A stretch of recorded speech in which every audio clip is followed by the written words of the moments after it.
Rees Peace Awards is in its 81st year, honoring high school seniors from local schools who have demonstrated a commitment to service, advocacy, community, and peace. In honor of the upcoming presidential election, we took the liberty of focusing this year's ceremony on leadership. We wanted to know, what do these new voters want to see for the future of our world, country, and communities? How can we all become leaders for change? There is responsibility. If you are a leader, you have to be responsible about everything. If you fail or if you win in any case. A leader is someone who can implement change in a positive way, using their skills for good rather than evil. I think the most important part of a leader is that you listen and it's a teamwork, it's not just individual. I think a leader translates to a hero in my eyes, because a hero is someone who demonstrates noble qualities within their community. A successful leader is someone who's empathetic, so they understand the problems of others and they can easily relate to them. Someone who's honest and always willing to admit their flaws and apologize, and at the same time have a certain air of charisma around them, which is a leader is someone who leads by example. And while a leader can delegate tasks to people, they're still in there and doing the work. A leader, to me, is definitely someone who has the ability to empathize, someone who takes the strengths of everyone and uses them accordingly, and is the ultimate encourager for people who don't quite believe in themselves yet. I believe a leader is somebody who can learn from their mistakes, and somebody who can teach others from those mistakes. A leader's not a superhero, it's just someone that knows what needs to be done in the community and puts forth passion for it and really commits to having a change. A considerate mindset will make for a successful leader, someone who thinks about the well-being of all people, so society as a whole versus just one select group. I think a leader is a pillar in the community who is there for the people when they need them. A leader to me is someone that can take the initiative to do something bigger than themselves. They need to be persistent, and not only that, but they have to have heart, because you can't do something unless you need or want to do it. A leader is somebody who can engage people and use that engagement to make a change or to simply create something new. A leader is someone who can show empathy to others and is able to provide equitable experiences for everyone. A leader to me is someone that can really show a good example of what others should do to do what they're doing. Not necessarily to be the best at what they're doing, but really just setting positive influence. A leader to me is somebody who is willing to work with the people and to hear what everyone has to say and to look at the bigger picture and to find out how we can make progress based on that.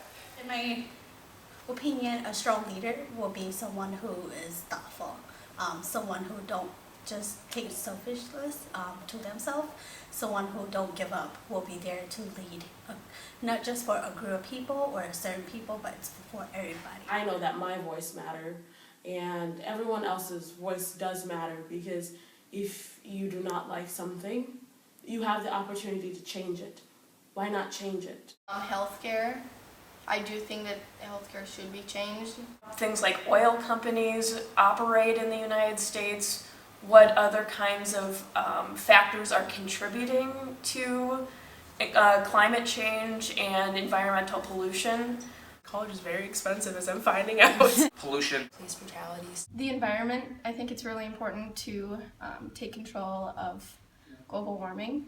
The idea of income inequality, because I think it personally affects me as a girl, and also the idea of the environment, because we're at this kind of crucial window where we have time to act before it gets too late. I'm just worried and concerned about education, and I am a person who loves human rights, and that is what I plan to minor on in the future.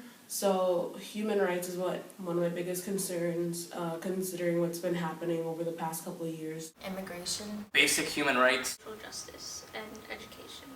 The refugee crisis. Radical Islamic terrorism. Some people can't even get clean water, who have to walk, who have to have somebody go 10 miles to bring a water tank so somebody can have clean water. College is viewed as a necessity, but it's priced as a luxury, and it's super true. Large massive gun shooting have been going on. People have to think twice before they go to the doctor. Issues regarding race and gender, I think, especially. Energy slash CO2 budget. The ending of privatizations of prisons. Campaign financing reform. Like a lot of like racial disparities that are going on right now are very important for like people my age to understand. There's a huge disparity in wealth in our country, and I think trying to make sure that, each person is cared for. So I think education is a great way to accomplish that. Focus on really making the planet a more habitable place for all people to live.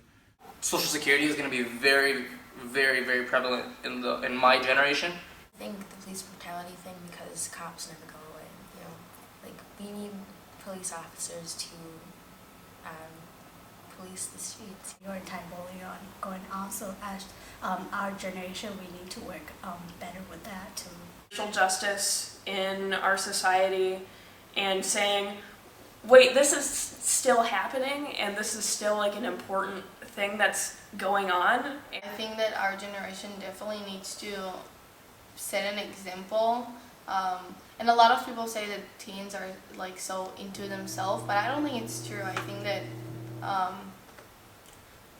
so many teens are so involved in their community, in politics, in like volunteering, that people kind of see the extreme of volunteers who don't do, the extreme of teens who don't do anything. Student debt, definitely for our generation, because the price of college, a college education is really kind of the standard as what a high school education was 30 to 40 years ago, and tuition has gone up and up and up. Accepting people, I think it's accepting the change that's going on in our world, and I think also with that change is like global warming and the environment is very critical. Racial inequality, people say it's still not present, but it definitely is, and I think that it needs to be further addressed so that we all get a sense of equality overall. Race and gender.